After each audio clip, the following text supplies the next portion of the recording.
और एक बड़ी खबर आपको बता दें, उत्तराखंड में सियासी उठापटक के बीच हरक सिंह रावत से अब से कुछ देर पहले उनकी तरफ से बड़ा बयान आया है।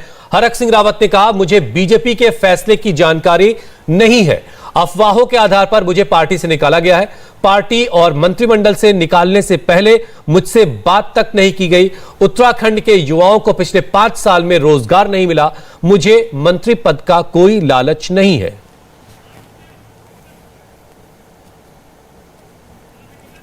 केदार को, तारकेश्वर महादेव को, सिद्धोले बाबा के चरणों में, धारी माँ के चरणों में बहुत प्रणाम कर रहा हूं। इनको भगवान ने इन भाजपा के लोगों को, नेता को ऐसी कुबुद्धि दे दी आपने, और आज मुझे लगता है कि मेरे माध्यम से उत्तराखंड का कोई भला होने वाला है। सर, क्या आप अपनी पुत्र वधू अनुकृति के लिए जो टिकट मांग रहे थे, उस कारण कोई देखिए, ये अब ऐसा ना, मैंने कहा ना कि अपनी कमी को छिपाने के लिए इनसे गलती हो गई। इन्होंने सोचा मैं सचमुच कांग्रेस में जा रहा हूं, इन्होंने मनगढ़ंत खबरों के आधार पर निर्णय ले लिया। अब क्या बोलेंगे? क्या ये बोलेंगे कि हाँ, हमने हरक सिंह को काम नहीं करने दिया, मेडिकल कॉलेज नहीं बना दिया, हमने सेंटर स्कूल नहीं खोला, हमने रुद्रप्रयाग कोटद्वार जिला नहीं बनाया, हमने रोजगार नहीं दिया लोगों को, हमने महंगाई कर दी, हमें कमियां ही कमी, ये तो नहीं बोलेंगे ना। अरे जिनके घर शीशे होते हैं उनको पत्थर नहीं मारना चाहिए। मैं इन सबको समझता हूँ ना, सबको समझता हूँ, मैं ऊपर से लेकर नीचे सबको जानता हूँ मैं। सर, इस विधानसभा ऐसा ना, हमाम में सब नंगे हैं, मैं सिर्फ इतना ही कहना चाह रहा हूँ। अब मेरे पे लांछन लगा के, मेरे पे पत्थर डाल के, कि मैं इसलिए, मैंने पहला जो सिर्फ इतना 3-4 दिन पहले कहा, मैंने कहा देखो, मैं अभी वहां गया था, लेस्टोन गया था, वो लड़की बहुत अच्छा काम कर रही है, आप एक बार, मैं नहीं लड़ना चाहता हूं चुनाव, आप उस पर विचार कर लो। इतनी बात हुई थी। उन्होंने कहा ठीक है, आपने कहा है, मैं अमित शाह जी से, नड्डा जी से इस मुद्दे पे बातचीत करूंगा। सर, विधानसभा चुनाव ये जो 2022 का, इसकी हवा क्या आपने पढ़ ली है? कहा जा रहा है कि बीजेपी इस चुनाव में अच्छा रिजल्ट देगी। कहां से आएगी? ऐसी बुद्धि आएगी तो कहां से आ जाएगी? तो इसलिए आप कांग्रेस में शामिल नहीं, मैं इसलिए नहीं सम्मिलित हो रहा हूँ। इन्होंने निकाल दिया तो क्या करूंगा मैं? घर तो बैठने वाला व्यक्ति नहीं हूं, मैं तो कफन बांध के राजनीति करता हूं। तो अब आपका भविष्य क्या होगा सर? क्या है? मुझे कोई भविष्य नहीं चाहिए, मुझे उत्तराखंड का भविष्य चाहिए। क्या उत्तराखंड? मुझे कोई अपना भविष्य, उत्तराखंड का भविष्य, कांग्रेस की सरकार आ रही है, पूर्ण बहुमत से आ रही है, और जो नहीं भी आनी थी वो अब आ गई। सर, किस राजनीतिक पार्टी में आप जा रहे हो? मैं देखिए, कोई दूसरा नहीं, मैं देखिए, कांग्रेस के साथ बातचीत होगी, अब करूंगा मैं बातचीत, तो कांग्रेस में जाऊंगा, नहीं तो मैं किसी और राजनीतिक दल में नहीं जाऊंगा। बिना सम्मिलित हुए कांग्रेस के लिए काम करूंगा, कोई शर्त नहीं, कोई कुछ नहीं। मैं कांग्रेस के लिए, कांग्रेस की सरकार लाने के लिए काम करूंगा, निस्वार्थ होकर करूंगा।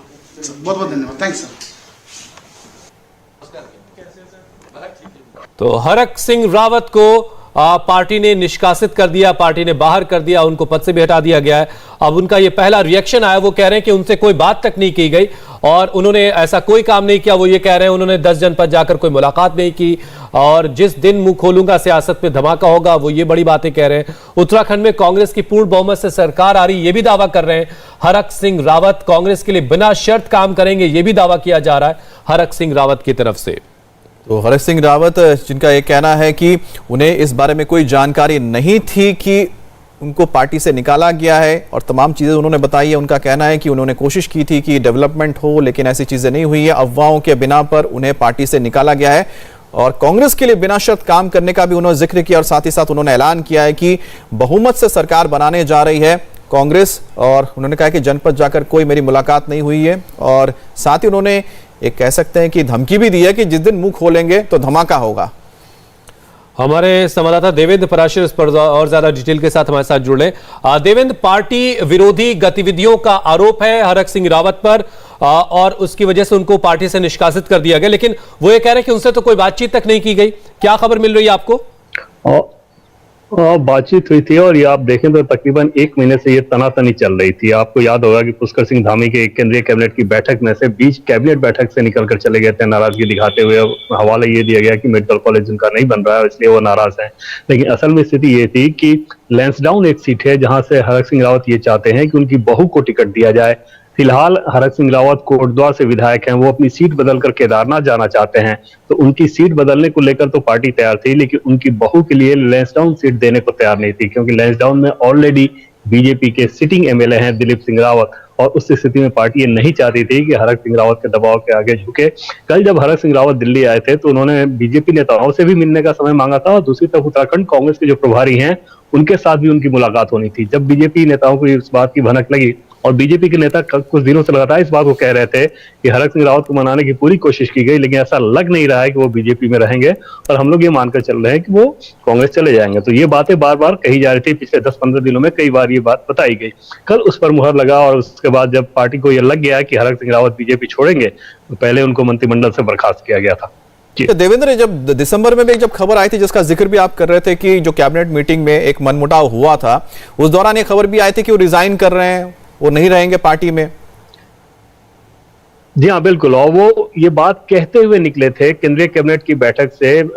जो बैठक में मौजूद बाकी मंत्री थे, उनका ये कहना था कि बाकायदा उन्होंने टेबल पे घूसा मारते हुए ये कहा था कि मैं मंत्रिमंडल छोड़ दूंगा, मैं इस्तीफा देने जा रहा हूं। हालांकि इस्तीफा उन्होंने दिया नहीं था, लेकिन वहां से जब वो निकल कर गए तो उसके बाद वो अपने निवास स्थान पे जाने के बजाय किसी अज्ञात स्थान पे चले गए। नेताओं के फोन कॉल नहीं ले रहे थे। फिर दिल्ली में बैठे बीजेपी के नेताओं ने उनसे संपर्क साधा, उन्हें मनाने की कोशिश की, और उसके बाद वो फिर जाके मुख्यमंत्री से उनकी मुलाकात हुई थी, और तब ये माना गया कि शायद सब कुछ ठीक हो गया। लेकिन थोड़े दिनों बाद फिर जब टिकट को लेकर बातचीत शुरू हुई तो उसके बाद तनातनी दिखने लगी, और कोर ग्रुप की बैठक तक में वो नहीं गए थे। तब बीजेपी नेताओं ने यह मान लिया था कि अब वो बीजेपी में नहीं रहेंगे। अभी 2 दिन पहले उत्तराखंड में जब बीजेपी कोर ग्रुप की बैठक हुई थी तो उस बैठक में नहीं थे। हालांकि हरक सिंह रावत की तरफ से यह कहा गया कि मुझे बैठक के लिए बुलाया नहीं गया।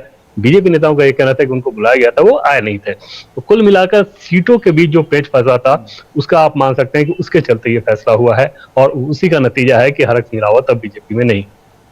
बहुत बहुत शुक्रिया देवेंद्र आपको ये जानकारी देने के लिए। तो हरक सिंह रावत इस वक्त आपको बता दें कि उन्होंने पार्टी से उनको निकाल दिया गया है। हालांकि उनका ये कहना है कि उनके बारे में कोई जानकारी नहीं थी, और अफवाहों के बिना पर उन्हें पार्टी से बाहर किया गया है। इंडिया टीवी हर वक्त हर जगह डाउनलोड करने के लिए सर्च करें India TV news Google play store या ऐप स्टोर पर।